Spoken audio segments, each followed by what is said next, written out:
Did you know Enlil, also known as Yahweh in biblical text, is an Anunnaki alien who masqueraded as God in the Garden of Eden? Enlil was a formidable warrior commander of the Anunnaki and was bestowed dominion and ownership over the earth and its newly modified human inhabitants.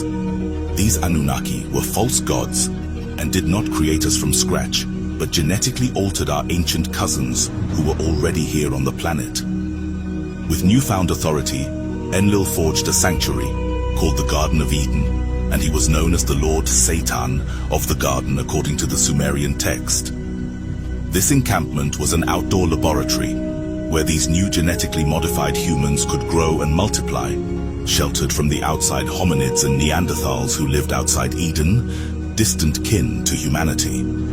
This sanctuary, a sprawling outdoor laboratory, was vigilantly guarded by armed angelic Anunnaki, tasked to allow neither entry nor exit, and would kill on sight if seen. A solemn decree fell from Enlil's lips, binding the Anunnaki to never unveil the truth unto this new race that they were spiritually their equals, but deceived them by saying they were their creations by them, their God.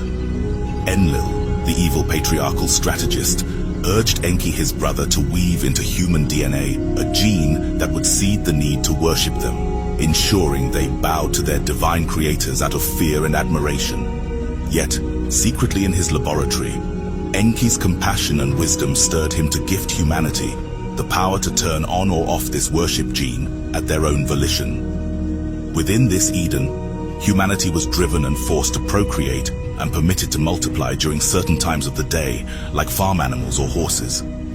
At times, the new births of Adam and Eve were so noisy, it would disturb the Lord God Enlil, leading his guards to ruthlessly murder and kill groups of them. Amidst this imprisonment of existence, Enki, walking through the garden, sees the first and original Adam and Eve they birthed mentally and physically enslaved, worshipping a false god, his brother Enlil.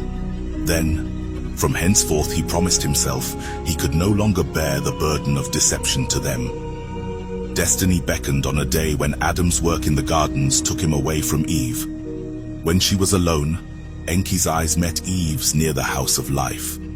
In tones of love and compassion, he told her the forbidden truths, revealing that herself, Adam, and all the other new humans in the garden were a cosmic kin, endowed with immortal souls and not creatures made by the Anunnaki.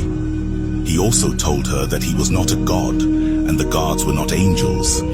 This revelation stripped away the false shroud of godhood and unveiled the Anunnaki's godlike masquerade to Eve. Upon their Adam's return, Eve told Adam the forbidden knowledge she was just told.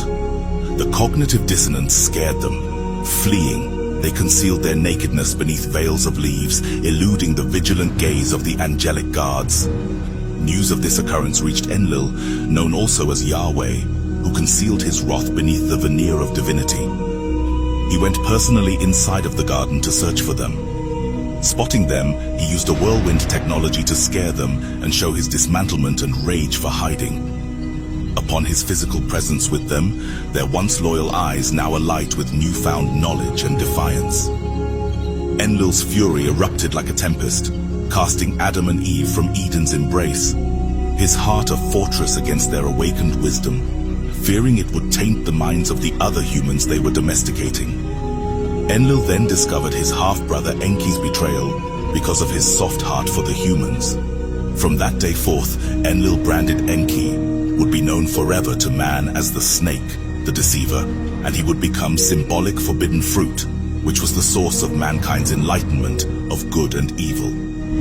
These Anunnaki, neither deities nor divine, harnessed advanced technology and cosmic wisdom to claim eternity for themselves, almost immortality, yet remain beholden to the universe's master and creator. Immortal only by their technology, they can be killed like any conscious being in the universe. They would one day face judgment for their earthly sins to mankind by the real, true creator. In our next video, we will be touching on the Marred Pyramid Wars before and after the Great Flood, a truth inscribed in the Lost Book of Enki by Zecharia Sitchin, whose translations were recently proven accurate by peer-reviewed scholars and communities in ancient civilizations in the year 2020.